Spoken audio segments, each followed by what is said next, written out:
Chart ಸ್ಟಾಕ್ಗೆ ತಮಗೆಲ್ಲರಿಗೂ ಸ್ವಾಗತ. ಸೋಮವಾರ ಮಾರ್ಕೆಟ್ ಯಾವ ರೀತಿಯಾಗಿತ್ತು, ಅದೇ ರೀತಿಯಾಗಿ ನಾಳೆ ಯಾವ ರೀತಿಯಾಗಿರ್ಬೋದು ಮಾರ್ಕೆಟ್ ಅಂತ ನೋಡ್ತಾ ಹೋಗೋಣ. ಇವತ್ತು ಸೆಕ್ಟರ್ ಆಫ್ ದ ಡೇ ಅಂದರೆ ಅದು FMCG ಸೆಕ್ಟ್ರು. ಸಿರಿಯಾದಲ್ಲಿ ಮತ್ತೆ ವಾರ್ ಶುರುವಾಯಿತು, ಮತ್ತೆ ಪಾಮ್ ಆಯಿಲ್ ಟೆನ್ಷನ್ನು.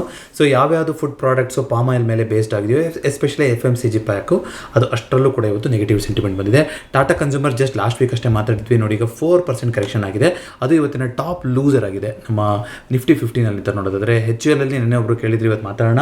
3% ಕರೆಕ್ಷನ್ ಬಂದಿತ್ತು. ಕೆಲವೊಂದು ಆಟೋ ಸೆಕ್ಟರ್ಲ್ಲೂ ಕೂಡ ಇವತ್ತು ಟಾಟಾ ಮೋಟರ್ಸ್ ಮತ್ತೊಂದರೆಲ್ಲ ಒಂದು 800 ಮೇಲ್ಗಡೆ ಕೊಟ್ಟಿತ್ತು ಕ್ಲೋಸಿಂಗು, ಇವತ್ತು ತಿರ್ಗಾ 800ಗಿಂತ ಕೆಳಗಡೆ ಕ್ಲೋಸಿಂಗ್ ಕೊಡೋ ಹಾಗೆ ಆಗಿದೆ.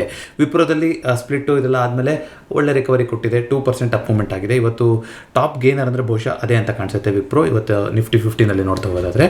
ಅದೇ ರೀತಿಯಾಗಿ ನಿಫ್ಟಿ ನೆಕ್ಸ್ಟ್ 50ನಲ್ಲಿ ನೋಡ್ತಾ ಬರೋದಾದರೆ ಝೊಮ್ಯಾಟೊ, DB ಸ್ಲ್ಯಾಬ್ಸು ಇದರಲ್ಲೆಲ್ಲ ದೊಡ್ಡ ಕರೆಕ್ಷನ್ ಬಂದಿದೆ. ಗೋಡ್ರೇಜ್ ಪ್ರಾಪರ್ಟೀಸ್ 8.7%. ಯಾರೋ ಕೇಳಿದ್ರಿ ಗೋಡ್ರೇಜು, ಸರ್ ಇವತ್ತು ತೊಗೊಳಕ್ಕಾಗಿಲ್ಲ, ನಾಳೆ ಮಾತಾಡೋಣ. ಇದನ್ನ ಮೋಸ್ಟ್ಲಿ ನಿನ್ನೆ ಕೇಳಿದ್ರಿ ಅನ್ಸುತ್ತೆ, ನೀವು ಕಮೆಂಟ್ ಮಾಡಿ, ಏನೋ ನ್ಯೂಸ್ ಬಂದಿರಬೇಕು ಅದ್ರ ರಿಲೇಟೆಡು. ಬಜಾಜ್ ಹೋಲ್ಡಿಂಗ್ಸು 4% ಅಪ್ ಮೂವ್ಮೆಂಟ್ ಬಂದಿದೆ ಬಜಾಜ್ ಹೋಲ್ಡಿಂಗ್ಸು, ನೋಡ್ತಾ ಹೋಗೋಣಂತೆ. ಸೊ ಇವತ್ತು ಓವರಾಲ್ ಆಗಿ ಮಾರ್ಕೆಟ್ ಯಾವ ರೀತಿಯಾಗಿತ್ತು ಅಂತ ನೋಡ್ತಾ ಬರೋದಾದರೆ, ನಿಫ್ಟಿ 500ಅಲ್ಲಿ ಇವತ್ತು ಅಡ್ವಾನ್ಸ್ಡ್ ಡಿಕ್ಲೈನು ಸ್ಲೈಟಾಗಿ ಅಡ್ವಾನ್ಸೇ ಜಾಸ್ತಿ ಇದೆ, ಅಂದರೆ ಗ್ರೀನಲ್ಲಿ ಇರುವಂಥ ಸ್ಟಾಕ್ಗಳೇ ಜಾಸ್ತಿ ಇದೆ. ಮ್ಯಾಪ್ ಮೈ ಇಂಡಿಯಾ 16% ಅಪ್ ಮೂವ್ಮೆಂಟ್ ಬಂದಿತ್ತು, ಬಿಕಾಸ್ ಅವ್ರದ್ದು CEO ಅವ್ರದ್ದೊಂದು ಹೊಸ ಬಿಸ್ನೆಸ್ಸಿಗೆ ಇವರು B2C ಮಾಡ್ತೀವಿ ಅಂತ ಹೇಳಿದ್ರು, ಅದನ್ನ ವಾಪಸ್ ತೊಗೊಂಡಿದ್ದಾರೆ ನಿರ್ಧಾರ, ಅದು ಒಳ್ಳೆ ತೊಗೊಂಡಿದೆ. ಮ್ಯಾಪ್ ಮೈ ಇಂಡಿಯಾ ಗೂಗಲ್ ಮ್ಯಾಪ್ಸ್ ಥರನೇ ಅವ್ರದ್ದು ಒಂದು ಮ್ಯಾಪ್ ಕೊಡುವಂಥ ಕಂಪ್ನಿ. ಜೊತೆಗೆ C8 ಕೂಡ ಇವತ್ತು ಒಂದು ಆಕ್ವಿಸಿಷನ್ ಆಯಿತು ಅನ್ನೋ ಕಾರಣಕ್ಕೋಸ್ಕರ C8 ಕೂಡ ಟಾಪಲ್ಲಿತ್ತು. ITI ಬಗ್ಗೆ ಕೇಳಿದರೆ ಅದನ್ನ ಮಾತಾಡ್ತೋಗೋಣ. ಒಂದು ಅರ್ನಿಂಗ್ ಪರ್ ಶೇರ್ನ ಒಂದು 10% ಜಾಸ್ತಿ ಮಾಡೋ ಥರದ್ದು ಒಂದು ಬಿಸ್ನೆಸ್ ತೊಗೊಂಡಿದ್ದಾರೆ. 2026ಇಂದ ಅದು ಇಂಪ್ಯಾಕ್ಟ್ ಆಗ್ತಾ ಹೋಗುತ್ತೆ, ಬಟ್ ಅದನ್ನ ಇವತ್ತು ಒಂದು ಪಾಸಿಟಿವ್ ಮೂಮೆಂಟ್ ಆಗಿ ಕೊಟ್ಟಿದೆ C8 ಆಕ್ವಿಸಿಷನ್ ಮಾಡೋದಕ್ಕೆ. ಸೊ ಓವರಾಲ್ ಮಾರ್ಕೆಟ್ ನೋಡ್ತಾ ಬರೋದಾದ್ರೆ ಇವತ್ತು ಮಿಡ್ ಕ್ಯಾಪ್ ಇವತ್ತು ಇಂಟ್ರಾಡೇ ಟ್ರೇಡ್ಸ್ಗಳಿತ್ತು. ಕೆಲವೊಂದು ಇನ್ಫೋಸಿಸಲ್ಲಿ ಒಂದು ನೆಗೆಟಿವ್ ಟ್ರೇಡ್ ಇತ್ತು, ಬಟ್ ಮಾರ್ಕೆಟು ಪಾಸಿಟಿವ್ ಆಗಿ ರಿಯಾಕ್ಟ್ ಮಾಡ್ತಾ ಹೋಯಿತು. ಓಪನಿಂಗು ಸ್ವಲ್ಪ ಸ್ಲೈಟಾಗಿ ಗ್ಯಾಪ್ ಡೌನ್ ಥರ ಆದರೂ ಕೂಡ ಎಲ್ಲ ಇಂಡೆಕ್ಸಲ್ಲಿ ಇವತ್ತು ಅಕ್ರಾಸ್ ದಿ ಇಂಡೆಕ್ಸಲ್ಲಿ ನಿಫ್ಟಿ ಆಲ್ಮೋಸ್ಟ್ ಸ್ಟೇಬಲ್ ಓಪನ್ ಆಯಿತು, ಬಟ್ ಬ್ಯಾಂಕ್ ನಿಫ್ಟಿ ಮತ್ತು ಫಿನ್ ನಿಫ್ಟಿ ಸ್ವಲ್ಪ ನೆಗೆಟಿವ್ ಓಪನಿಂಗ್ ಆದರೂ ಕೂಡ ರಿಕವರಿನ ಕೊಡ್ತಾ ಹೋಯಿತು. ಮಿಡ್ ಕ್ಯಾಪ್ ನಿಫ್ಟಿ ಇವತ್ತು 13,000 ಮೇಲ್ಗಡೆ ಫಸ್ಟ್ ಬಾರಲ್ಲೇ ಟ್ರೇಡ್ ಮಾಡ್ತಾ ಇದ್ದಾಗ, ನಾನು ಇವತ್ತೊಂದು 13,035, 40 ಈ ಥರ ಹೋದರೆ ಒಂದು ಒಳ್ಳೆ ಒಂದು 20-25 ಪಾಯಿಂಟ್ಗಳ DK ಸಿಗ್ಬೋದು. 13,000 P ಸೆಲ್ ಮಾಡಿದ್ರೆ ಮಂತ್ಲಿ ಪೊಸಿಷನಲ್ಲಿ ಅಂತ, ಅದು ಒಂದು 10-12 ಪಾಯಿಂಟ್ಗಳ ತನಕ ಸಿಕ್ಕಿತ್ತು. 200 ರೂಪಾಯಿಗೇನೋ ನಾನು ಸೆಲ್ ಮಾಡಿದ್ದೆ, 185, 190 ರೂಪಾಯಿ ತನಕ ಬಂದಿತ್ತು. ಒಂದು 10-15 ಪಾಯಿಂಟು ಸಿಕ್ಕಿರಲಿಲ್ಲ, ಒಂದು 10-12 ಪಾಯಿಂಟ್ ಸಿಕ್ಕಿತ್ತು. ಅದಾದ ಮತ್ತೆ ರಿವರ್ಸಲ್ ಹೋದಾಗ ಒಂದು 3 ಪಾಯಿಂಟಿಗೆ ಎಕ್ಸಿಟ್ ಮಾಡ್ಕೋಬೇಕಾಯಿತು. ಬಟ್ ನಾಳೆನೂ ಕೂಡ ಇನ್ ಕೇಸ್ 13,000 ಮೇಲ್ಗಡೆ ಹೋಯಿತು ಅಂತಂದರೆ ಡೈಲಿ ಕ್ಯಾಂಡಲಲ್ಲಿ ಇದು ಈ ಒಂದು ಹೈ ಏನಿದೆಯಲ್ಲ 13,030-35 ಅಲ್ಲಿ ತನಕ ಒಂದ್ಸಲ ಟ್ರಯಲ್ ಆಗೋಕ್ಕೆ ಹೋಗಬೇಕು ಮಿಡ್ ಕ್ಯಾಪ್ ನಿಫ್ಟಿ. ಸೊ ನೋಡ್ತಾ ಇರಿ ನಾಳೆ ಏನಾಗುತ್ತೆ ಓಪನಿಂಗ್ ಅನ್ನೋದು ತುಂಬ ಇಂಪಾರ್ಟೆಂಟ್ ಆಗಿದೆ. ಯಾಕೆಂತಂದರೆ ಎಲ್ಲ ಇಂಡೆಕ್ಸಲ್ಲೂ ನೀವು ನೋಡ್ತಾ ಬರೋದಾದರೆ, ಎಸ್ಪೆಷಲಿ ಬ್ಯಾಂಕ್ ನಿಫ್ಟಿನಲ್ಲಿ ಈ ಒಂದು 53,800 ಲೆವೆಲ್ ಅಂತ ಏನಿದೆ, 53,600ರಿಂದ 800 ಈ ಲೆವೆಲ್ನು ಮಲ್ಟಿಪಲ್ ಟೈಮ್ಸ್ ಅಟೆಂಪ್ಟ್ ಮಾಡ್ತಾ ಇದೆ, ಆದರೆ ಅದ್ರ ಮೇಲ್ಗಡೆ ಕ್ಲೋಸಿಂಗ್ ಕೊಡೋಕ್ಕಾಗ್ತಾ ಇಲ್ಲ. ಸೊ ಮಾರ್ಕೆಟಿಗೆ ನಾಳೆ ಓಪನಿಂಗ್ ಅನ್ನೋದು ವೆರಿ ಇಂಪಾರ್ಟೆಂಟ್ ಆಗ್ತಾ ಹೋಗುತ್ತೆ. ಅಕಸ್ಮಾತ್ ಇದೇ ಝೋನಲ್ಲಿ ಓಪನ್ ಆಗಿ ಇದನ್ನ ಬ್ರೇಕ್ ಆಗಿ ಮೇಲ್ಗಡೆ ಹೋಯಿತು ಅಂತಂದರೆ ಈಗೇನು ಆಲ್ ಟೈಮ್ ಹೈ 54,000 ಆ ಝೋನ್ ಏನಿದೆ ಅದನ್ನು ನೋಡ್ತಾ ಹೋಗೋಕ್ಕೆ ಸಿಗ್ಬೋದು. ಅಕಸ್ಮಾತ್ ಆ ಥರ ಆಗಲಿಲ್ಲ ಅಂತಂದರೆ ಇಲ್ಲಿ ನೋಡಿ ಮಲ್ಟಿಪಲ್ ಟೈಮ್ಸ್ ಅಟೆಂಪ್ಟ್ ಮಾಡ್ತಿರೋಂಥ ಝೋನು, ಇಲ್ಲಿ ಕ್ಲೋಸಿಂಗ್ ಕೊಡೋಕ್ಕಾಗ್ತಾ ಇಲ್ಲ, ಇದ್ರ ಕೆಳಗಡೆ ನಾವು ಓಪನಿಂಗ್ ಆಯಿತು ಅಂತಂದರೆ ಮಾರ್ಕೆಟು ನೆಗೆಟಿವಿಟಿ ಕಡೆಗೆ ತಿರುಗುವಂಥ ಸಾಧ್ಯತೆ ಇದೆ. 2 ರೆವೆನ್ಯೂ ಸೆಕ್ರೆಟರಿ ಆಗಿದ್ದಂತಹ ಅವ್ರ ಹೆಸರು ಮರೆತುಬಿಟ್ಟೆ ನಾನು, ಅವ್ರು ಇವತ್ತು RBI ಗವರ್ನರ್ ಆಗಿ ವರ್ಗಾವಣೆ ಆಗ್ತಾ ಇದ್ದಾರಲ್ವ, ಸಂಜಯ್ ಮಲ್ಹೋತ್ರಾ. ಅವರು ರೆವೆನ್ಯೂ ಸೆಕ್ರೆಟರಿ ಆಗಿದ್ದರು, ಈಗ ಅವರು RBI ಗವರ್ನರ್ ಆಗಿ ಶಕ್ತಿಕಾಂತ್ ದಾಸ್ ಅವರ ನಂತರ ಸ್ಥಾನದಲ್ಲಿ ಅವರು ಬರ್ತಾ ಹೋಗ್ತಾರೆ. ಜೊತೆಗೆ ಚೈನಾದಲ್ಲಿ ಮತ್ತೊಂದು ಸ್ಟಿಮ್ಯುಲಸ್ ಪ್ಯಾಕೇಜ್ ಬರ್ಬೋದು ಅಂತ ಒಂದು ಸುದ್ದಿ ಇದೆ. ಅದೇನಾದ್ರು ಬಂತು ಅಂದರೆ ಮತ್ತೆ FIಗಳು ಏನಾದರೂ ವಾಪಸ್ ತಗೊಳ್ಳೋ ಬಗ್ಗೆ ಯೋಚನೆ ಮಾಡ್ತಾರೆ, ಏನು ಕತೆ ಅಂತ ನೋಡ್ತಾ ಹೋಗಬೇಕಾಗುತ್ತೆ. ಬಟ್ ನಿಫ್ಟಿನಲ್ಲಿ 24,800 ಆ್ಯಸ್ ಯೂಶುವಲ್ ರೆಸಿಸ್ಟೆನ್ಸ್ ಏನಿದೆ ಅದನ್ನ ಬಿಟ್ಟು ಮೇಲ್ಗಡೆ ಹೋಗೋಕ್ಕಾಗಿಲ್ಲ. ಫಿನ್ ನಿಫ್ಟಿ, ಬ್ಯಾಂಕ್ ನಿಫ್ಟಿಗಳು ಇಲ್ಲಿ ಸ್ಟ್ರಗಲ್ ಆಗ್ತಾ ಇದೆ. ಮಿಡ್ ಕ್ಯಾಪ್ ನಿಫ್ಟಿ ಒಂದು ಸ್ವಲ್ಪ ಪಾಸಿಟಿವ್ ಆಗಿದೆ, 13,000 ಮೇಲ್ಗಡೆ ಹೋಗ್ತೀನಿ ಅನ್ನೋ ಥರ, ಆದರೆ ಇನ್ನೂ ಕನ್ಫರ್ಮೇಷನ್ ಕೊಟ್ಟಿಲ್ಲ. ಸೊ ನಾಳೆ ಎಲ್ಲಿ ಓಪನ್ ಆಗುತ್ತೆ ಅನ್ನೋದು ವೆರಿ ಇಂಪಾರ್ಟೆಂಟ್. ನೋಡಿ 3 ದಿನದಿಂದ ಆಲ್ಮೋಸ್ಟ್ ಅದೇ ಝೋನಿಗೆ ಬಂದು ಕ್ಲೋಸಿಂಗ್ ಆಗ್ತಾಯಿದೆ, ಮೇಲ್ಗಡೆ ಕ್ಲೋಸಿಂಗ್ ಕೊಡೋಕ್ಕಾಗ್ತಾ ಇಲ್ಲ. ಇಲ್ಲೇನಾದ್ರು ನೆಗೆಟಿವಿಟಿ ಆಯಿತು ಅಂತಂದರೆ, ಕೆಳಗಡೆ ಬರ್ತಾ ಹೋಯಿತು ಅಂತಂದರೆ ನಾವು ಒಂದು ನೆಗೆಟಿವಿಟಿ ಕಡೆ ಪ್ಲಾನ್ ಮಾಡ್ತಾ ಹೋಗ್ಬೋದು. ಬಟ್ ಅಕಸ್ಮಾತ್ ಈ ಝೋನಲ್ಲಿ ಓಪನ್ ಆಗಿ ಬ್ರೇಕ್ಔಟ್ ಆಯಿತು ಅಂತಂದರೆ ಅದು ಪಾಸಿಟಿವ್ ಆಗಿರುತ್ತೆ. ಯಾಕೆಂದರೆ ಅಪ್ ಮೂವ್ಮೆಂಟಲ್ಲಿದೆ, ಪಾಸ್ ಆಗ್ತಾ ಇದೆ, ಮತ್ತೆ ಮೇಲ್ಗಡೆ ಮೂವ್ಮೆಂಟ್ ಆದರೆ ಆಲ್ ಟೈಮ್ ಹೈ ಕಡೆಗೆ ಹೋಗುತ್ತೆ. ನೋಡ್ತಾ ಹೋಗೋಣ. HDFC ಬ್ಯಾಂಕು, ICICI ಬ್ಯಾಂಕ್ನ ನೀವು ಟ್ರ್ಯಾಕ್ ಮಾಡ್ತಾ ಇರಬೇಕು. ಇವತ್ತು ಕೂಡ HDFC ಬ್ಯಾಂಕ್ ಪಾಸಿಟಿವ್ ಆಗಿತ್ತು, ಬಟ್ ICICI ಬ್ಯಾಂಕ್ ಸ್ಲೈಟಾಗಿ ನೆಗೆಟಿವ್ ಆಗಿ ಬಂದು ಕ್ಲೋಸಿಂಗ್ ಆಗಿದೆ. ಸೊ ನೋಡ್ತಾ ಬರೋದಾದರೆ HDFC ಬ್ಯಾಂಕ್ ಇವತ್ತು ಟಾಪ್ ಮೂಮೆಂಟಲ್ಲೇ ಬಂದು ಕ್ಲೋಸಿಂಗ್ ಆಗಿದೆ, ಬಟ್ ICICI ಬ್ಯಾಂಕ್ ಇಲ್ಲಿ ಒಂದು ಸ್ವಲ್ಪ ನೆಗೆಟಿವಿಟಿನ ಮಾಡೋ ಥರ ಕಾಣಿಸ್ತಾ ಇದೆ. ರಿಲಯನ್ಸಲ್ಲಿ ಬಿಕಾಸ್ ಆಫ್ ಕ್ರೂಡ್ ಇಂಪ್ಯಾಕ್ಟ್ ಮತ್ತೆ ನೆಗೆಟಿವ್ ಟರ್ನ್ ಹೋಗ್ತಾ ಇದೆ. ಈ 3 ತುಂಬ ಇಂಪಾರ್ಟೆಂಟ್ ಆಗ್ತಾ ಹೋಗುತ್ತೆ, ಯಾಕೆಂದರೆ ಟಾಪ್ 3 ಕಾಂಟ್ರಿಬ್ಯೂಟರ್ಸ್ ಆಗ್ತಾ ಹೋಗ್ತಾರೆ, HDFC bank, Reliance, ICICI bank ಎಲ್ಲ. ಅದೇ ರೀತಿ ಇನ್ಫೋಸಿಸು ಆಲ್ಮೋಸ್ಟ್ ಒಂದು IT ಸೆಕ್ಟ್ರಲ್ಲಿ ಎರಡೂ ಕೂಡ ಒಂದು ಆಲ್ ಟೈಮ್ ಹೈ ಹತ್ತಿರ ಇದ್ದಾವೆ, ಅಲ್ಲಿ ನಿಂತ್ಕೊಂಡಿದೆ. ನೋಡೋಣ ಡಾಲರ್ ಬಗ್ಗೆ ಏನಾಗುತ್ತೆ ನೋಡಬೇಕು. ಆಕ್ಸಿಸ್ ಬ್ಯಾಂಕ್ ಸುಮಾರು ದಿನದಿಂದ ಫ್ಲಾಟ್ ನಡೀತಾ ಇದೆ. L&T ಮತ್ತೊಂದು ಆಲ್ ಟೈಮ್ ಹೈ ಕಡೆಗೆ ಹೋಗ್ತಾ ಇದೆ. ITC ಅಗೇನ್ FMCGಯಿಂದ ಇಂಪ್ಯಾಕ್ಟ್ ಆಗ್ತಾ ಇದೆ. ಸೊ ನಾಳೆ HDFC ಬ್ಯಾಂಕ್, ICICI ಬ್ಯಾಂಕ್ ಜೊತೆಗೆ ರಿಲಯನ್ಸ್ ಈ ಮೂರನ್ನ ಟ್ರ್ಯಾಕ್ ಮಾಡೋದು ವೆರಿ ಇಂಪಾರ್ಟೆಂಟ್. ಇದರಲ್ಲಿ ಏನಾದ್ರು ನೆಗೆಟಿವಿಟಿ ಬಂತು ಅಂತಂದರೆ ಮಾರ್ಕೆಟಲ್ಲೂ ಕೂಡ ನೆಗೆಟಿವಿಟಿ ಬರುವಂತಹ ಸಾಧ್ಯತೆ ಇರುತ್ತೆ.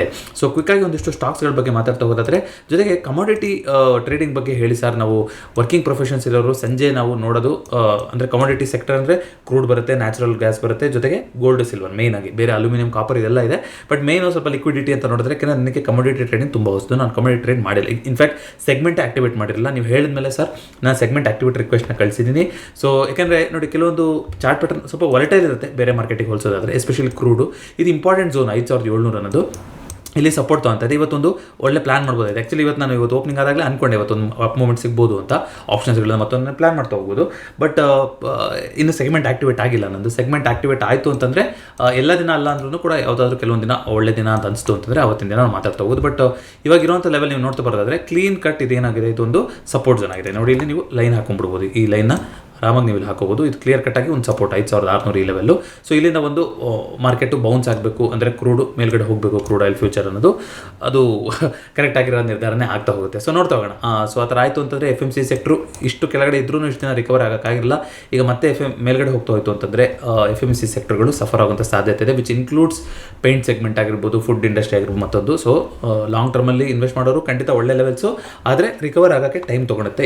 ಎಸ್ಪೆಷಲಿ ಯಾವುದು 200 ಮೂವಿಂಗ್ ಆವರೇಜ್ಗಿಂತ ಕೆಳಗಡೆ ಅಂಥ ಸ್ಟಾಕ್ಗಳು. ಸೊ ಇಂಡಿಯಾ ವಿಕ್ಸು ನೋಡೋದಾದರೆ ಇವತ್ತು 14 ಆಸ್ಪಾಸ್ ಅಲ್ಲೇ ಇದೆ. ಕೆಳಗಡೆ ಹೋಗಿದ್ದು ಇಮಿಡಿಯೇಟಾಗಿ ಶೂಟಪ್ ಆಯಿತು, ಆ ಲೆವೆಲ್ ಇದೆ. ನಾಳೆ ಏನಾದರೂ 15 ಆ ಥರ ಹೋಗ್ತಾ ಇದೆ ಅಂತಂದರೆ ಮಾರ್ಕೆಟಲ್ಲಿ ಒಂದು ನೆಗೆಟಿವಿಟಿ ಟ್ರೆಂಡು ಬರೋಕ್ಕೆ ಸಾಧ್ಯತೆ ಇದೆ. ಸೊ ನಾಳೆ ಹೆವಿ ವೇಟ್ಸು ಜೊತೆಗೆ ಇಂಡಿಯಾ ವಿಕ್ಸ್ನ ನೀವು ಟ್ರ್ಯಾಕ್ ಮಾಡ್ತಾ ಇರ್ಬೋದು. ಸೊ ಹೀರೋ ಮೋಟರ್ ಕಾಪ್ ಬಗ್ಗೆ ಹೇಳಿ ಅಂತ ಕೇಳಿದ್ರಿ, ಆ್ಯಡ್ ಮಾಡ್ಕೋಬೋದಾ? ಡಿಸೆಂಬರ್ ಫ್ಯೂಚರ್ಸು ಅಭಿಪ್ರಾಯ ನಿಮ್ಮದು, ನಿರ್ಧಾರ ನಂದು ಅಂತ ಕೇಳಿದಿರಾ ಸರ್. ಫ್ಯೂಚರ್ಸು ಇಲ್ಲಿ ಬೈ ಪೊಸಿಷನ್ ಮಾಡೋಕ್ಕೆ ಅಂತ ಒಂದು ಕನ್ವಿನ್ಸಿಂಗ್ ಆಗಿ ಏನು ಹೇಳಿಲ್ಲ, ಯಾಕಂದರೆ ಮಂತ್ ಆನ್ ಮಂತ್ ಈಗಲೂ ಕೂಡ ವೀಕ್ ಪಾಯಿಂಟ್ ಎಲ್ಲ ಇದೆ. ಈ 4250 ಹತ್ತತ್ರ ಝೋನ್ ಏನಿದೆ, ಇದು ಇಂಪಾರ್ಟೆಂಟ್ ಆದ ಸಪೋರ್ಟ್ ಸ್ಟಾಕಿಗೆ. ಇಲ್ಲಿ ನೋಡ್ತಾ ಬರೋದಾದರೆ 4250 4100 ಈ ಲೆವೆಲ್ ಬರುತ್ತಲ್ಲ ಈ ಝೋನು. ಸೊ ಅಲ್ಲಿ ತನಕ ಬರುವಂಥ ಸಾಧ್ಯತೆ ಇದೆ. ಮತ್ತೆ ಸ್ಟಾಕು ಒಂದು ಒಳ್ಳೆ ರ್ಯಾಲಿ ಆಗಿತ್ತು, ಈಗ ಒಂದು ಕರೆಕ್ಷನ್ ಆಗ್ತಾ ಇದೆ. ಸೊ ಕನ್ವಿನ್ಸಿಂಗ್ ಆಗಿಲ್ಲ. ಆಟೋ ಸೆಕ್ಟರ್ ಸ್ವಲ್ಪ ವೀಕ್ ಆಗೇ ಇದೆ, ಹಾಗಾಗಿ ಸ್ವಲ್ಪ ಹುಷಾರಾಗೇ ಇರಬೇಕು ನೀವು. ಬಟ್ ಇದು ಇಂಪಾರ್ಟೆಂಟ್ ಸಪೋರ್ಟ್ ಆಗ್ತಾ ಹೋಗುತ್ತೆ ಸ್ಟಾಕಿಗೆ. ಯಾಕೆಂದರೆ ನೀವು ಡೈಲಿ ಕ್ಯಾಂಡಲಲ್ಲಿ ನೋಡೋದಾದರೆ 200 ಮೂವಿಂಗ್ ಆವರೇಜಿಂದ ಕೆಳಗಡೆ ನೋಡ್ತಾ ಇದೆ. ವೀಕ್ಲಿ ಕ್ಯಾಂಡಲಲ್ಲಿ 100 ಮೂವಿಂಗ್ ಆವರೇಜ್ ಸೇರಿ ಸುಮಾರು 4250 4300 ಆ ಲೆವೆಲ್ ಏನು ಮಾತಾಡಿದ್ವಿ ಅಲ್ಲೇ ನಡೀತಾ ಇದೆ. ಸೊ ಇದು ಒಂದು ಇಂಪಾರ್ಟೆಂಟ್ ಸಪೋರ್ಟ್ ಆಗಬೇಕು ಸ್ಟಾಕಿಗೆ. ಸೊ ಈ ಝೋನಲ್ಲಿ ಏನು ಮಾಡುತ್ತೆ, 4250 4300 ಏನು ಮಾಡುತ್ತೆ ಅನ್ನೋದನ್ನ ನೋಡಿಕೊಂಡು ಏನು ಮಾಡ್ಬೋದು ಅಂತ ನೋಡ್ತಾ ಹೋಗ್ಬೋದು. ಬಟ್ ನೋಡ್ತಾ ಹೋಗೋದಾದರೆ ಇಲ್ಲಿಂದ ನೀವು ಒಂದು ಓಕೆ, ಇಲ್ಲಿಂದ ಇಲ್ಲಿ ಮೇಲ್ಗಡೆ ಬಂದು ತೊಗೊಂಡೋಗಿರೋಂಥದ್ದು ಇಲ್ಲಿ ಹೆಡ್ ಆ್ಯಂಡ್ ಶೋಲ್ಡರ್ಸ್ ಅಂತ ಕರೆಯೋಕ್ಕಾಗೋದಿಲ್ಲ. ಬಟ್ ಈ ಝೋನಲ್ಲಿ ಏನಾದ್ರು ಮತ್ತೆ ಬೌನ್ಸ್ ಆಗಿ ಮೇಲ್ಗಡೆ ಹೋಗ್ತಾ ಇದೆ ಅಂತಂದರೆ ನೀವು ಸ್ವಲ್ಪ ವೆಯ್ಟ್ ಮಾಡಬೇಕಾಗುತ್ತೆ ಹೀರೋ ಮೋಟರ್ ಕಾಪಲ್ಲಿ. ಬಟ್ ಲಾಂಗ್ ಟರ್ಮಲ್ಲಿ ಆಲ್ರೆಡಿ ಇನ್ವೆಸ್ಟ್ ಮಾಡಿ ಆಲ್ಮೋಸ್ಟ್ ಆಲ್ ಟೈಮ್ ಹೈಯಿಂದ ಇವಾಗ ಒಂದು 20-30% ಕರೆಕ್ಷನ್ ಆಗಿದೆಯಾ, ಐ ಥಿಂಕ್ ಆಲ್ ಟೈಮ್ ಹೈಯಿಂದ ಒಂದು 26% ಕರೆಕ್ಷನ್ ಆಗಿದೆ ಇವಾಗ ಸ್ಟಾಕಲ್ಲಿ. ಸೊ ನೋಡೋಣ, ಇಲ್ಲಿಗೆ ಬಂದರೆ ಒಂದು ಆಲ್ಮೋಸ್ಟ್ 30% ಬರುತ್ತೆ, ಆಗ ಒಳ್ಳೆ ಲೆವೆಲ್ ಆಗುತ್ತೆ ಆ್ಯಡ್ ಮಾಡ್ಕೊಳಕ್ಕೆ. ಬಟ್ ಇವಾಗ ಆಪ್ಷನ್ಸ್ ಅಥವಾ ಫ್ಯೂಚರ್ಸ್ ತೊಗೊಳೋಕ್ಕೆ ಸ್ವಲ್ಪ ವೆಯ್ಟ್ ಮಾಡಿ ಅಂತ ಹೇಳ್ತೀನಿ. ಆಟೋ ಸೆಕ್ಟರಲ್ಲಿ ಅಷ್ಟು ಕನ್ವಿನ್ಸಿಂಗ್ ಆಗಿ ಇಲ್ಲ ಇನ್ನು ಚಾರ್ಟ್ ಪ್ಯಾಟರ್ನ್. ಇಲ್ಲಿಂದ ಬೌನ್ಸ್ ಆಗಿ ಮೇಲ್ಗಡೆ ಬೇಕಾದ್ರೂ ಹೋಗ್ಬೋದು, ಅಥವಾ ಇನ್ನು ಫಾಲ್ ಬೇಕಾದ್ರೂ ಕಂಟಿನ್ಯೂ ಆಗ್ತಾ ಹೋಗ್ಬೋದು. ಸ್ವಲ್ಪ ರಿಸ್ಕಿ ಆಗುತ್ತೆ ಡಿಸೆಂಬರ್ ಪೊಸಿಷನ್. ಆಲ್ರೆಡಿ ಒಂದೆರಡು ವಾರ, 2ನೇ ವಾರದಲ್ಲಿ ಇದ್ದೀವಿ ನಾವು. ಅದೇ ರೀತಿಯಾಗಿ ಹಿಂದೂಸ್ತಾನ್ ಯೂನಿಲಿವರ್ ಆ್ಯಡ್ ಮಾಡ್ಕೋಬೋದಾ ಅಂತ ನಿನ್ನೆ ಒಬ್ಬರು ಕೇಳಿದ್ರಿ. ಡಿಸ್ಕ್ಲೇಮರ್, ನಾನೊಬ್ಬ ಸಬ್ ರಿಜಿಸ್ಟರ್ಡ್ ಇನ್ವೆಸ್ಟ್ಮೆಂಟ್ ಅಡ್ವೈಸರ್ ಅಲ್ಲ. ಜೊತೆಗೆ ಹಿಂದೂಸ್ತಾನ್ ಯೂನಿಲಿವರು ನನ್ನ ಪೋರ್ಟ್ಫೋಲಿಯೋನಲ್ಲಿ ಇರುವಂಥ ಸ್ಟಾಕು. 2450 ಕೆಳಗಡೆ ಬಂದರೆ ಇದು ಎಲಿಜಿಬಲ್ ಆಗ್ತಾ ಹೋಗುತ್ತೆ ಸ್ಟಾಕು ಬೈ ಮಾಡೋಕ್ಕೆ. ವೀಕ್ಲಿ ಕ್ಯಾಂಡಲಲ್ಲಿ 200 ಮೂವಿಂಗ್ ಆವರೇಜಲ್ಲಿ ಸಿಗ್ತಾ ಇದೆ. ಮಂತ್ಲಿ ಕ್ಯಾಂಡಲ್ ನೀವು ನೋಡ್ತಾ ಬರೋದಾದರೆ ಸುಮಾರು ಇವಾಗ 2020ರಲ್ಲಿ ಕೋವಿಡ್ ಟೈಮಲ್ಲಿ ಯಾವ ಲೆವೆಲಲ್ಲಿತ್ತು ಈಗಲೂ ಕೂಡ ನಿಮಗೆ ಅದೇ ಲೆವೆಲಲ್ಲಿ ಸಿಗ್ತಾ ಇದೆ. ನೋಡಿ, ಇಂಥ ಸ್ಟಾಕ್ಗಳು ಒಂದು 3 ವರ್ಷ 4 ವರ್ಷದಿಂದ ಏನು ಪರ್ಫಾರ್ಮ್ ಮಾಡಿಲ್ಲ ಅಂತಂದರೆ ಅಷ್ಟನ್ನು ಸೇರಿಸಿ ಒಂದ್ಸಲ ಪರ್ಫಾರ್ಮೆನ್ಸ್ ಕೊಡ್ತಾ ಹೋಗುತ್ತೆ. ಆದರೆ ರಿಕವರಿ ಅಷ್ಟು ಸುಲಭ ಇಲ್ಲ, ಯಾಕೆಂತಂದರೆ ಒಂದಾದ್ಮೇಲೆ ಒಂದು ವಾರ್ಗಳು ಮತ್ತೊಂದು ಕ್ರೂಡ್ ರಿಲೇಟೆಡ್ ಇವೆಂಟ್ಗಳು ಬರ್ತಾನೆ ಇದೆ. 2200 ಗೋಲ್ಡನ್ ಲೆವೆಲ್ ಆಗಿರುತ್ತೆ ಸ್ಟಾಕಿಗೆ. ಬಟ್ ಈ ಹಂತದಿಂದ ನೀವು ಹಂತವಾಗಿ ಆ್ಯಡ್ ಮಾಡ್ಕೊಳೋದ್ರ ಬಗ್ಗೆ ಯೋಚನೆ ಮಾಡ್ಬೋದು. ಬಟ್ 2200 ವೆರಿ ಗುಡ್ ಲೆವೆಲ್ ಆಗಿ ಬಂದರೆ ನಾನು ಮತ್ತೆ ಆ್ಯಡ್ ಮಾಡ್ಕೊಳೋದ್ರ ಬಗ್ಗೆ ಯೋಚನೆ ಮಾಡ್ತಾ ಹೋಗ್ತೀನಿ. ಅದೇ ರೀತಿಗೆ ITI ಬಗ್ಗೆ ಹೇಳಿ ಅಂತ ನಿನ್ನೆ ಕೇಳಿದ್ರಿ ಅನ್ಸುತ್ತೆ ಮೇಡಮ್. ಇವತ್ತು ಆಲ್ರೆಡಿ ಮತ್ತೆ ಮೇಲ್ಗಡೆ ಹೊರಟೋಗಿದೆ. ಸೊ ಏನು ಮಾಡೋದು ಇಂಥ ಸ್ಟಾಕಲ್ಲಿ ಅಂತ ಕೇಳಿದ್ರೆ, ನೋಡಿ, first of all profitability business ಅನ್ನೋದು ತುಂಬ ಕಮ್ಮಿ ಮಾಡ್ತಾ ಇದ್ದಾರೆ. ಇಂಥ ಸ್ಟಾಕ್ಗಳು ಏನಾಗುತ್ತೆ, ಒಂದು ಎಷ್ಟೋ ವರ್ಷ ಆದಮೇಲೆ ಒಂದು ಸಲ ಈ ಥರ ಬ್ರೇಕ್ಔಟ್ ಕೊಡುತ್ತೆ, ಏನೋ ಒಂದ್ರದ್ದು ರಿಲೇಟೆಡ್ ಸುದ್ದಿ ಬಂದರೆ. ಬಟ್ ಅದು ಬಿಟ್ಟರೆ ಬೇರೆ ಏನೂ ಇರೋದಿಲ್ಲ. ಇದರಲ್ಲಿ ಒಂದು ಪಂಪ್ ಆ್ಯಂಡ್ ಡಂಪ್ ಅಂದರೆ ನೀವು ಕರಿಬೋದು. 1999ರಿಂದ ಎಲ್ಲಿತ್ತು 2024 ಲೆವೆಲ್ ತನಕ ಅಲ್ಲೇ ಇತ್ತು ಈ ಸ್ಟಾಕು, ಕರೆಕ್ಟಾ? ಈಗ ಏನಾಗಿದೆ, ಒಂದು ಸಲ ಪಂಪ್ ಮಾಡ್ತಾ ಇದ್ದಾರೆ. ಈ ಟೈಮಲ್ಲಿ ನೀವು ಹೋಗಿ ತೊಗೊಂಡ್ರಿ ಅಂತಂದರೆ ಡಂಪ್ ಮಾಡಿದ್ರೆ ದೊಡ್ಡ ಒಂದು ಲಾಸ್ನ ಅನುಭವಿಸಬೇಕಾಗುತ್ತೆ. ಹಾಗಾಗಿ ಇಂಥ ಸ್ಟಾಕ್ಗಳು ಸುಮಾರು ಒಂದೇ ದಿನ ಆಯಿತು ಅಂಥದ್ದು. ಮತ್ತು ಈಗಲೂ ಕೂಡ ಟರ್ನ್ ಓವರ್ ಆಗಿರೋ ಆಗಿರಬೇಕು. ಯಾಕೆಂದರೆ ಕೆಲವೊಂದು PSUಗಳಲ್ಲಿ ಟರ್ನ್ ಅರೌಂಡ್ ಆಗಿದೆ, ಬಿಸ್ನೆಸ್ ಚೇಂಜ್ ಆಗಿದೆ, ಆರ್ಡರ್ ಬುಕ್ ಚೆನ್ನಾಗಿದೆ ಅದೆಲ್ಲ. ಬಟ್ ಟೆಲಿಕಮ್ಯುನಿಕೇಷನ್ ರಿಲೇಟೆಡ್ ಸ್ಟಾಕು ಆದರೆ ಈಗ ಇಲ್ಲಿ ನೋಡೋದಾದರೆ ಇಲ್ಲಿ ನೋಡಿ, ಇಲ್ಲಿ ಆ್ಯಡ್ ಮಾಡ್ಕೊಂಡ್ರು ಅವರೆಲ್ಲ ಏನು ಮಾಡ್ತಾ ಇರ್ತಾರೆ, ಇವಾಗ ಎಕ್ಸಿಟ್ ಮಾಡೋದ್ರ ಬಗ್ಗೆ ಯೋಚನೆ ಮಾಡ್ತಾ ಇರ್ತಾರೆ. ನಾವು ಈಗ ಆ್ಯಡ್ ಮಾಡ್ಕೊಳಕ್ಕೆ ಹೋದರೆ ಅದು ಪ್ರಮಾದ ಆಗ್ತಾ ಹೋಗುತ್ತೆ. ಹಾಗಾಗಿ ಈ ಲೆವೆಲಲ್ಲಿ ಆಲ್ರೆಡಿ ನೀವು ಇಲ್ಲಿಂದ ಎಲ್ಲಾದರೂ ಬೈ ಮಾಡಿದ್ದೀರಾ ಅಂದರೆ ಖಂಡಿತ ಇಂಥ ಸ್ಟಾಕಿಂದ ಎಕ್ಸಿಟ್ ಆಗೋದು ಬೆಟರ್ ಅಂತ ಹೇಳ್ತೀನಿ. ಈಗ fresh accumulation not at all recommended. ಅದೇ ರೀತಿಯಾಗಿ ಗಣೇಶ್ ಹೌಸಿಂಗ್ ಫೈನಾನ್ಸ್ ಬಗ್ಗೆ, ಹೌಸಿಂಗ್ ಕಾರ್ಪ್ ಬಗ್ಗೆ ಹೇಳಿ ಅಂದಿದ್ರಿ. ಇದು ಗುಜರಾತಲ್ಲಿರೋ ಒಂದು real estate related company. Thanks sir ಈ ಕ್ವಶನ್ ಕೇಳಿದಕ್ಕೆ.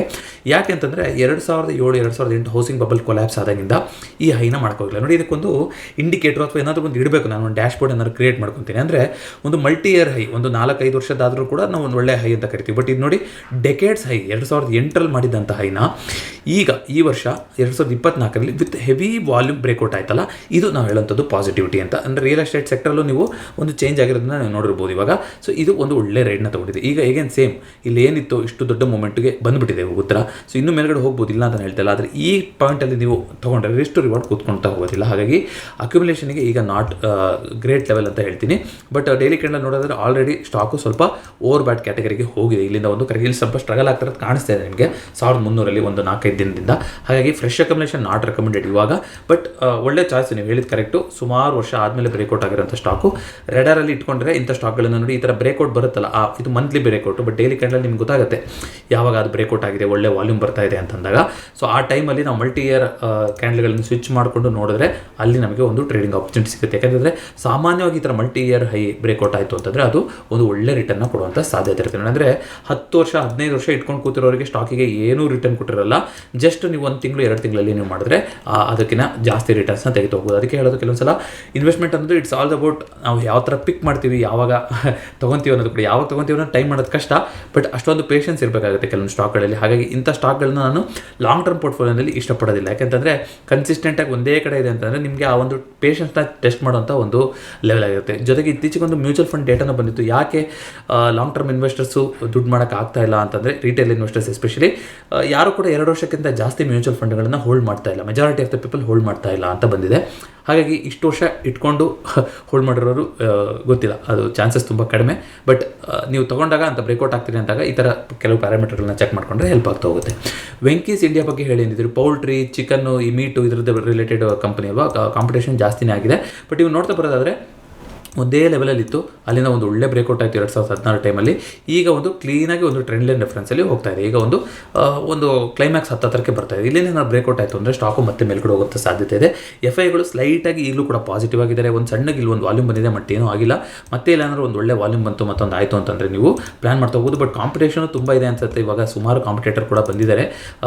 ಫಂಡಮೆಂಟಲಿ ಓಕೆ ಸ್ಟಾಕ್ ಅಂತ ಹೇಳ್ತೀನಿ, ತುಂಬ ನಾಟ್ ಗ್ರೇಟ್. ಬಟ್ ನಿಮಗೆ ಇಲ್ಲಿ ಒಂದು ಆಪರ್ಚುನಿಟಿ ಸಿಗ್ಬೋದು. ಯಾಕೆಂತಂದರೆ ನೋಡಿ, 200 ಮೂವಿಂಗ್ ಆವರೇಜು ಈಗ ಕ್ರಾಸ್ ಓವರ್ ಮಾಡಿದೆ ಅಂತ ಹೇಳ್ತಾರೆ ಡೈಲಿ ಕ್ಯಾಂಡಲ್. ಅಂದರೆ ಅದು ವೀಕ್ ಸೆಂಟಿಮೆಂಟ್ನ ತೋರಿಸ್ತಾ ಇದೆ. ಬಟ್ ಈ ಲೆವೆಲಲ್ಲಿ ಏನು ಮಾಡುತ್ತೆ ಅನ್ನೋದು ತುಂಬ ಇಂಪಾರ್ಟೆಂಟ್. ಅಂದರೆ 1700, 1600 ಇಲ್ಲಿ ಕೆಳಗಡೆಯಿಂದ ಒಂದು ಟ್ರೆಂಡ್ ಲೈನ್ ಬಂದಿದೆಯಲ್ಲ, ಇಲ್ಲಿ ನೋಡಿ ಈ ಸ್ವಲ್ಪ ಲೋವರ್ ಲೋ ಮಾಡ್ಕೊಂಡು ಅಂದರೆ ಅಪ್ಪರ್ ತೊಗೊಂಡು ಹೋಗ್ತಾ ಇದೆ. ಇಲ್ಲಿ ನಾನು ಎಕ್ಸ್ಟೆಂಡ್ ಮಾಡಿಕೊಂಡ್ರು ಅದೇ ಥರ ಕಾಣಿಸ್ತಾ ಇದೆ. ಸೊ ಇದನ್ನ ಬ್ರೇಕ್ಔಟ್ ಆಯಿತು ಅಂತಂದರೆ ವೀಕ್ ಆಗ್ತಾ ಹೋಗುತ್ತೆ. ಸ್ಟಾಕ್ ಇಲ್ಲಿ ನಾನು ಮತ್ತೆ ಬೌನ್ಸ್ ಆಯಿತು ಅಂತಂದರೆ 2000 ಮೇಲ್ಗಡೆ ಏನಾದರೂ ಗುಡ್ ವಾಲ್ಯೂಮಲ್ಲಿ ಬಂತು ಅಂತಂದರೆ ಆಗ ನೀವು ಒಂದು ಶಾರ್ಟ್ ಟರ್ಮ್ ಟಾರ್ಗೆಟ್ನ ಎಕ್ಸ್ಪೆಕ್ಟ್ ಮಾಡ್ತಾ ಹೋಗೋದು. ಯಾಕೆಂತಂದರೆ ಮೇಲಿಂದನೂ ಕೂಡ ಒಂದು ಟ್ರೆಂಡ್ ಲೈನ್ ಬಂದಿದೆ. ಸುಮಾರು ವರ್ಷದಿಂದ ಸ್ಕ್ವೀಸ್ ಆಗಿದೆ. 2018ರಿಂದ ಸ್ಟಾಕು ಕಂಪ್ಲೀಟಾಗಿ ಈಗ ಒಂದು ಸ್ಕ್ವೀಸ್ ಝೋನಿಗೆ ಬಂದಿದೆ. ನೀವು ನೋಡ್ತಾ ಬರೋದಾದರೆ ಕ್ಲೀನಾಗಿ ಸ್ಕ್ವೀಸ್ ಆಗಿದೆ. ಇಲ್ಲ ಏನಾದ್ರು ಬ್ರೇಕ್ಔಟ್ ಆಯಿತು ಅಂತಂದರೆ 2400 ಫಸ್ಟ್ ಟಾರ್ಗೆಟ್ ಆಗಿರುತ್ತೆ. ನೋಡ್ತಾ ಹೋಗೋಣ. ಬಟ್ ಲಾಂಗ್ ಟರ್ಮ್ ಇನ್ವೆಸ್ಟರ್ಸ್ಗೆ ಬೇರೆ ಪ್ಲೇಯರ್ಸ್ಗಳು ಆಲ್ರೆಡಿ ಇದ್ದಾರೆ. ಬಟ್ ಶಾರ್ಟ್ ಟರ್ಮಲ್ಲಿ ಒಂದು ಆಪರ್ಚುನಿಟಿ ಸಿಗ್ಬೋದು. ವೆಂಕೀಸಲ್ಲಿ ನೋಡೋಣ ಏನು ಮಾಡುತ್ತೆ, 1700ನ ಯಾವ ರೀತಿ ಟೆಸ್ಟ್ ಮಾಡುತ್ತೆ ಅಂತ. ಅದಲ್ಲದೆ ಗೋಲ್ಡು ನೋಡಿ ರಾಕೆಟ್ ಆಗೋಗ್ಬಿಡ್ತು ಗೋಲ್ಡ್ ಇವತ್ತು. ಸೊ ಏನು ಹೇಳೋದು, ಗೋಲ್ಡನ್ನ ವೆಯ್ಟ್ ಮಾಡ್ತಾ ಇದ್ವಿ. ಇಲ್ಲಿ ಗೋಲ್ಡು ಕರೆಕ್ಟಾಗಿ ತೊಗೊಂಡಿದ್ದಲ್ವ, ಎಸ್ 77,000 ಈ ಲೆವೆಲಲ್ಲಿ ಈ ಒಂದು ಕ್ಯಾಂಡ್ಲು ಬಂತಲ್ಲ, ಇಲ್ಲಿ ಬಂದಾಗ ಓಕೆ ಇಲ್ಲಿ ಪಾಸ್ ಆಗ್ತಾ ಇದೆ, ಮತ್ತೊಂದು ಆಗ್ತಾ ಇದೆ. ಮೇಲ್ಗಡೆನೂ ಹೋಯಿತು, ಇಂಟರ್ನ್ಯಾಷನಲ್ ಗೋಲ್ಡ್ ಪಾಸ್ ಆಗಿತ್ತು. ಯಾಕೆಂತಂದರೆ ಇಲ್ಲಿ ಡೊಮೆಸ್ಟಿಕ್ ಗೋಲ್ಡ್ ಡಿಮ್ಯಾಂಡ್ ಜಾಸ್ತಿ ಆಗಿದೆ, ವೆಡ್ಡಿಂಗ್ ಇದು ಅಂತ ಹೇಳಿ. ಮತ್ತು ಇಂಪೋರ್ಟ್ ಮಾಡ್ಕೊಂಡ್ರು ಡಾಲರ್ ಮೇಲ್ಗಡೆ ಹೋಗ್ತಾನೆ ಇತ್ತು. ಹಾಗಾಗಿ ಗೋಲ್ಡ್ ಮೇಲ್ಗಡೆ ಹೋಗ್ತಾ ಇತ್ತು. ನೋಡಿ ಈ ಒಂದು ಲೆವೆಲ್ ಏನಿತ್ತು ಇಲ್ಲಿಂದ ಬೀಳೋದಾಗಿದ್ರೆ ಒಳ್ಳೆ ಲೆವೆಲ್ ಆಗಿತ್ತು. ಬಟ್ ಇಲ್ಲಿ ಒಂದು ಈ ಥರ ಬಾರ್ ಬಂದಿರೋದು ಮೋಸ್ಟ್ಲಿ ಮತ್ತೆ ತಿರ್ಗಾ ಗೋಲ್ಡನ್ನು 80,000 ಕಡೆ ತೊಗೊಂಡು ಹೋಗುತ್ತೇನೋ ಅಂತ ಅನಿಸ್ತಾ ಇದೆ. ಯಾಕೆಂತಂದರೆ ಎಲ್ಲಿ ತನಕ ಅನ್ಸರ್ಟಿನಿಟಿ ಇರುತ್ತೋ ಅಲ್ಲಿ ತನಕ ಗೋಲ್ಡ್ ಪ್ರೈಸು ಕೆಳಗಡೆ ಬರೋದಿಲ್ಲ. ಸೊ ಎಲ್ಲ ಒಂದು ಸ್ವಲ್ಪ ಸ್ಟೇಬಲ್ ಆಗಿದೆ. ಓಕೆ, ಈಕ್ವಿಟಿ ಮಾರ್ಕೆಟ್ ಮಾರ್ಕೆಟ್ ಚೆನ್ನಾಗಿ ಹೋಗ್ತಾ ಇದೆ ಅಂತಂದರೆ ಗೋಲ್ಡು ಕೆಳಗಡೆ ಬರುವಂಥ ಸಾಧ್ಯತೆ ಇರುತ್ತೆ. ಬಟ್ ಒಂದಾದ್ಮೇಲೆ ಒಂದು ವಾರ ಮತ್ತೊಂದು ಆಗ್ತಾ ಇದೆ ಅಂದರೆ ಗೋಲ್ಡಿಂದ ಅಷ್ಟು ಕಂಪ್ಲೀಟಾಗಿ ಜನ ದುಡ್ಡು ತೆಗೆಯೋಕ್ಕೆ ಇಷ್ಟಪಡೋದಿಲ್ಲ. ಸೊ ಇವತ್ತಿನ ಕ್ಲೋಸಿಂಗ್ ಯಾವ ರೀತಿ ಆಗುತ್ತೆ ಅನ್ನೋದು ವೆರಿ ಇಂಪಾರ್ಟೆಂಟ್. ಇದ್ರ ಮೇಲ್ಗಡೆ ಏನಾದ್ರು ಕ್ಲೋಸಿಂಗ್ ಆಯಿತು ಅಂತಂದರೆ ಮತ್ತೆ ತಿರ್ಗಾ 80,000 ಕಡೆಗೆ ಗೋಲ್ಡು ಹೋಗುವಂಥ ಸಾಧ್ಯತೆ ಇದೆ. ಹಾಗೆ ಏನು ಮಾಡುತ್ತೆ ಅಂತ ನೋಡ್ತೋಗೋಣ. ಬಟ್ ಇಲ್ಲಿ ಈ ಬಾರ್ ಬಂದಾಗ ಓಕೆ, ಇಲ್ಲಿ ಪಾಸ್ ಆಗಿ ಈ ವಾರದಲ್ಲಿ ಕೆಳಗಡೆ ಬಂದಿದ್ದರೆ ಒಂದು ಆಪರ್ಚುನಿಟಿ ಇದೆ ಅಂತ ಅನ್ಕೋಬೋದಾಗಿತ್ತು. ಬಟ್ ಗೋಲ್ಡು ಆ ಥರ ಮಾಡೋ ಥರ ಕಾಣಿಸ್ತಾ ಇಲ್ಲ. ನೋಡೋಣ. ಬಟ್ ಏನಾದ್ರು ಮತ್ತೆ ವಿಷಯಗಳು ತಿಳಿ ಆಯಿತು ಮತ್ತೊಂದು ಆಯಿತು ಅಂತಂದರೆ ಇದು ವೀಕ್ ಆಗ್ಬೋದು. ಯಾಕೆಂತಂದರೆ ಈಗಲೂ ಕೂಡ ಇದೊಂದು ಶಾರ್ಟ್ ಕವರಿಂಗ್, ಇನ್ನೂ ಟ್ರೆಂಡ್ ಅಂತ ಕನ್ಫರ್ಮ್ ಆಗಿಲ್ಲ ಇಲ್ಲಿ. ಯಾಕಂದರೆ ಇಷ್ಟು ದೊಡ್ಡ ರ್ಯಾಲಿ ಆಗಿತ್ತು, ಅದಕ್ಕೆ ಒಂದು ಕರೆಕ್ಷನ್ ಆಗಿತ್ತು. ಇಲ್ಲಿ ನೋಡಿ ಈ ಬಸ್ ಸ್ಟ್ಯಾಂಡ್ ಝೋನು 78,000 ಈ ಝೋನು ಈಗಲೂ ಕೂಡ ಒಂದು ರೆಸಿಸ್ಟೆನ್ಸ್. ಸೊ ಇದ್ರ ಮೇಲೆ ಇವತ್ತಿನ ಕ್ಲೋಸಿಂಗ್ ಯಾವ ರೀತಿ ಆಗುತ್ತೆ ಅನ್ನೋದ್ರ ಮೇಲೆ ಮಿಕ್ಕಿದ್ದನ್ನು ನಿರ್ಧಾರ ಮಾಡ್ತಾ ಹೋಗ್ಬೋದು. SIPಗಳನ್ನು ಮ್ಯೂಚುವಲ್ ಫಂಡ್ನಲ್ಲಿ ಮಾಡೋದನ್ನು ನಿಮ್ಗೆ ಗೊತ್ತಿರುತ್ತೆ. ಅದ್ರ ಬಗ್ಗೆ ಡೆಡಿಕೇಟೆಡ್ ಆಗಿ ಮ್ಯೂಚುವಲ್ ಫಂಡ್ಸ್ ಅಂತ ಪ್ಲೇ ಲಿಸ್ಟ್ ಇದೆ, ಈ ವಿಡಿಯೋದ ಎಂಡಿ ಕೊಟ್ಟಿರ್ತೀನಿ. ಆದರೆ ಸ್ಟಾಕ್ಸ್ಗಳನ್ನು ನೀವೇನು ಪರ್ಚೇಸ್ ಮಾಡ್ತಾ ಇರ್ತೀರಾ, ನಾನು ಹಂತವಾಗಿ ನಾನು ನಿಧಾನಕ್ಕೆ ನಾನು ಪೋರ್ಟ್ಫೋಲಿಯೋನ ಬಿಲ್ಡ್ ಮಾಡಬೇಕು. ತಿಂಗಳ ಒಂದು ಯಾವುದೋ ಮಾರ್ಕೆಟ್ ಲೀಡರ್ಗಳನ್ನು ಒಂದು 3,000 4,000 ನನ್ನ ಬಜೆಟ್ ಇದೆ. ತಿಂಗಳ ಒಂದೊಂದು ಶೇರ್ ಅಂತಲೂ ಅದ್ರ ಪರವಾಗಿಲ್ಲ, ನಾನು ಆಟೋಮೆಟಿಕ್ಕಾಗಿ ಮಾಡಿ ಇಟ್ಬಿಡಬೇಕು. ಒಂದು ದಿನ ನನ್ನ ಸಂಬಳ ಬರ್ತಿದ್ದಂಗೆ ಕಟ್ ಆಗೋ ಥರ, ಅಥವಾ ನಾನು ನಿಫ್ಟಿ ಬೀಸು, ಗೋಲ್ಡ್ ಬೀಸು ಈ ಥರ ETF ಇನ್ವೆಸ್ಟ್ ಮಾಡಬೇಕು ಅಂತ ನಿಮ್ಗೆ ಅನಿಸ್ತಾ ಇದೆ ಅಂತಂದರೆ ಅದಕ್ಕೆ ಏನಾದರೂ ದಾರಿ ಇದೆಯಾ ಅಂತಂದರೆ ಝೆರೋದಾದಲ್ಲಿ ನೀವು SIPಗಳನ್ನು ಈಕ್ವಿಟಿ ಅಂದರೆ ಸ್ಟಾಕ್ಸಲ್ಲೂ ಕೂಡ ನೀವು ಪ್ಲೇಸ್ ಮಾಡ್ಬೋದು. ಅದ್ರ ಬಗ್ಗೆ ಹೇಗೆ ಅನ್ನೋದನ್ನು ನಾನು ಡೆಡಿಕೇಟೆಡ್ ಕೈ ಟ್ಯೂಟೋರಿಯಲ್ ಮಾಡಿ ತೋರಿಸಿದ್ದೆ. ಯಾರಾದರೂ ನೋಡಿಲ್ಲ ಅಂದರೆ ಈ ವಿಡಿಯೋದ ಎಂಡಿ ಕೊಟ್ಟಿರ್ತೀನಿ. ವೀಕೆಂಡಲ್ಲಿ ಬಂದಿತ್ತು ಆ ವಿಡಿಯೋ.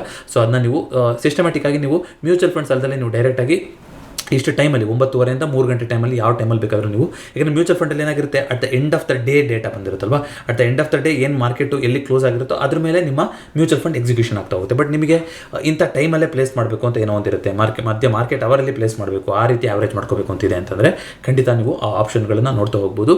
ಅದ್ರ ಬಗ್ಗೆ ಡೆಡಿಕೇಟೆಡ್ ವಿಡಿಯೋ ಆಲ್ರೆಡಿ ನಾನು ಹೇಳ್ದಂಗೆ ಈ ವಿಡಿಯೋದ ಎಂಡಿಗೆ ಬರ್ತಾ ಇರುತ್ತೆ, ನೀವು ಅದನ್ನ ಚೆಕ್ಔಟ್ ಮಾಡ್ಬೋದು. ಇದಿಷ್ಟು ಇವತ್ತಿನ ಚಾರ್ಟ್ ಸ್ಟಾಕ್ ಆಗಿತ್ತು. ವಿಡಿಯೋ ಇಷ್ಟ ಆಗಿದ್ದು ದಯವಿಟ್ಟು ವಿಡಿಯೋನ ಲೈಕ್ ಮಾಡಿ ಹಾಗೂ ಚಾನಲ್ಗೆ ಸಬ್ಸ್ಕ್ರೈಬ್ ಮಾಡಿ. ಮತ್ತೊಂದು ಚಾರ್ಟ್ ಸ್ಟಾಕ್ನೊಂದಿಗೆ ಭೇಟಿಯಾಗೋಣ. ಎಲ್ರಿಗೂ ನಮಸ್ಕಾರ.